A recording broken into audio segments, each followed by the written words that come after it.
Bienvenidos a esta nueva sesión de Ciencia y Tecnología. Hoy día estudiamos histología. Generalmente recordemos que la piel es uno de los órganos más grandes que tiene nuestro cuerpo. Su parte externa, la que está en relación con el medio ambiente, está protegida por un tejido llamado tejido epitelial. Así como la piel, hay diferentes órganos que tienen en su composición tejidos que a su vez tienen células que permiten que desarrollen su proceso biológico, cada uno de ellos. Cuando hablamos de la histología, vamos a definirla, es la rama de la biología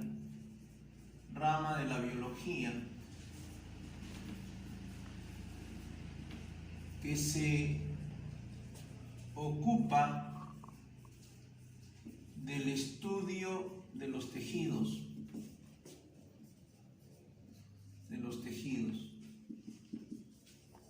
A la histología se le conoce también con el nombre de anatomía microscópica.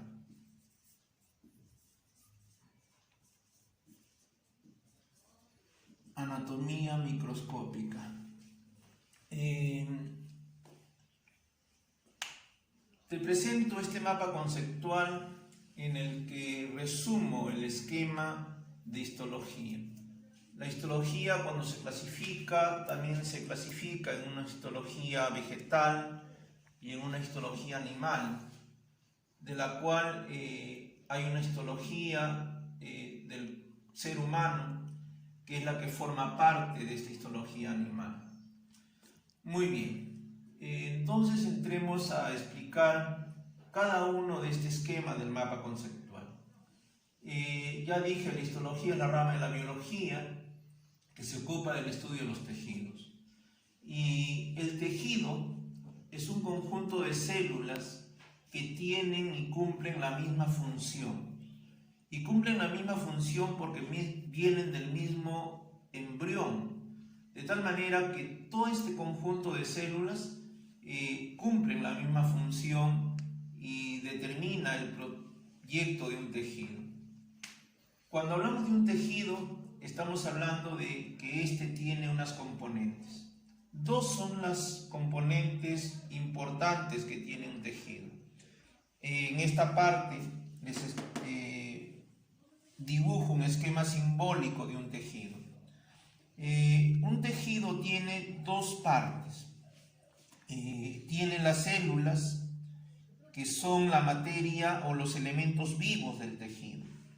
Y tiene una porción inerte, una sustancia que está rodeando a las células. Y esta puede ser abundante en algunos casos o menos abundantes en otros. Esta porción inerte puede presentarse en estado sólido algunas veces, en estado líquido, en estado semisólido. La función de esta sustancia llamada porción inerte es proporcionar a las células los nutrientes que éstas requieren para poder desarrollar el proyecto del tejido. Las células son los elementos vivos del tejido.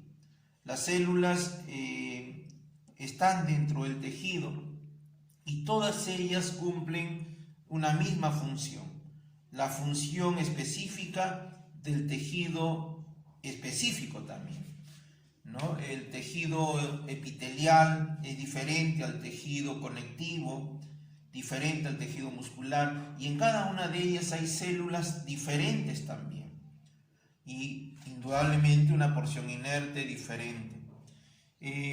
Estas células, que son seres vivos, constituyen entonces la parte fundamental del tejido, pero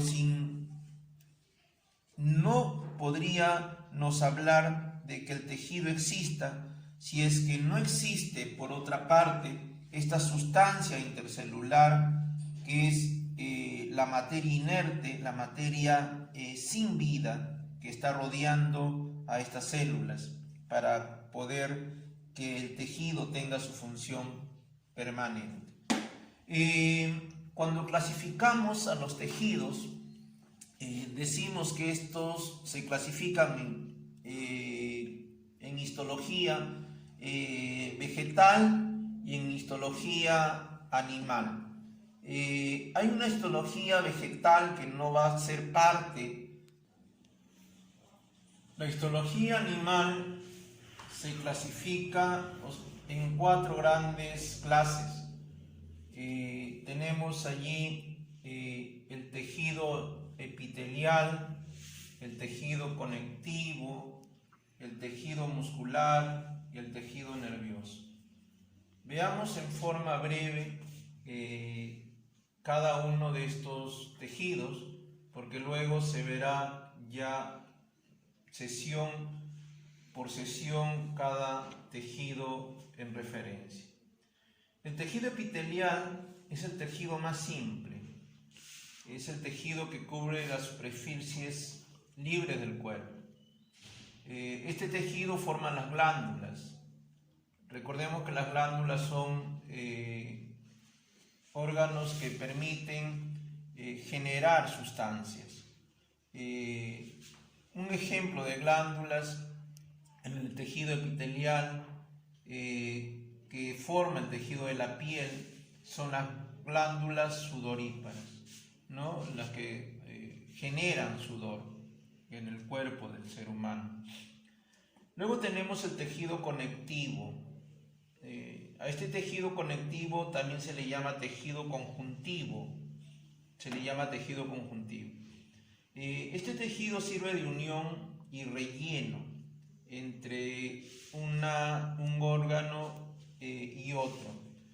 Este tejido confiere soporte, protección, nutrición y defensa en el ser humano. Luego tenemos el tejido muscular. Cuando hablamos de tejido muscular se nos viene a la memoria los músculos. Los músculos son órganos que se contraen gracias a ciertas sustancias que son proteínas. Dentro de ellas tenemos, por ejemplo, un elemento químico importante llamado el calcio. El tejido muscular forma músculos y estos músculos imprimen movimiento al cuerpo, pero no solamente imprimen movimiento, también generan fuerza a nuestro cuerpo. Sin el tejido muscular, nuestro cuerpo no podría moverse, no podría tener movimiento, no podría tener energía y fuerza. Y por último tenemos el tejido nervioso.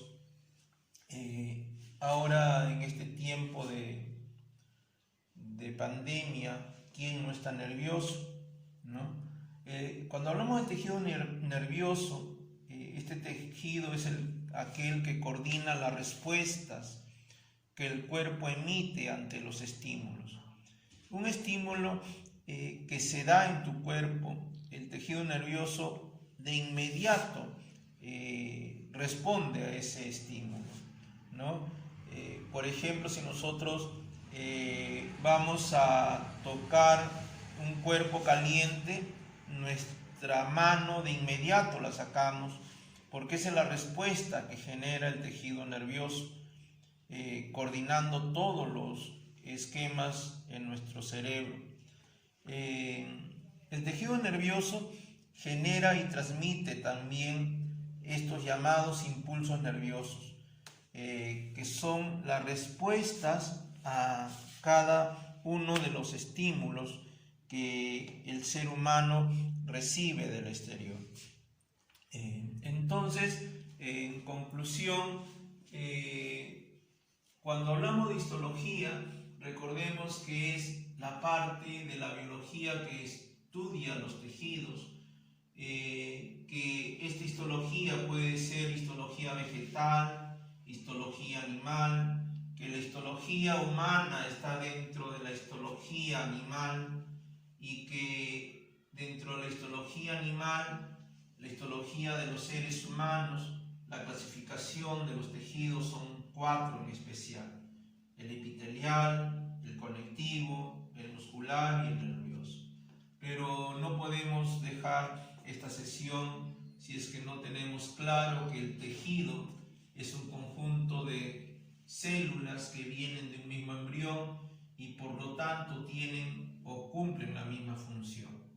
Este tejido formado por 2 sustancias, las células mismas, que son los seres vivos, los elementos vivos del tejido, y la sustancia intercelular, que es la sustancia que está rodeando a las células y que generalmente como objetivo principal tienen de proporcionar nutrientes a las células. Por hoy día esto es todo. Les agradezco, muy amable, hasta la próxima oportunidad.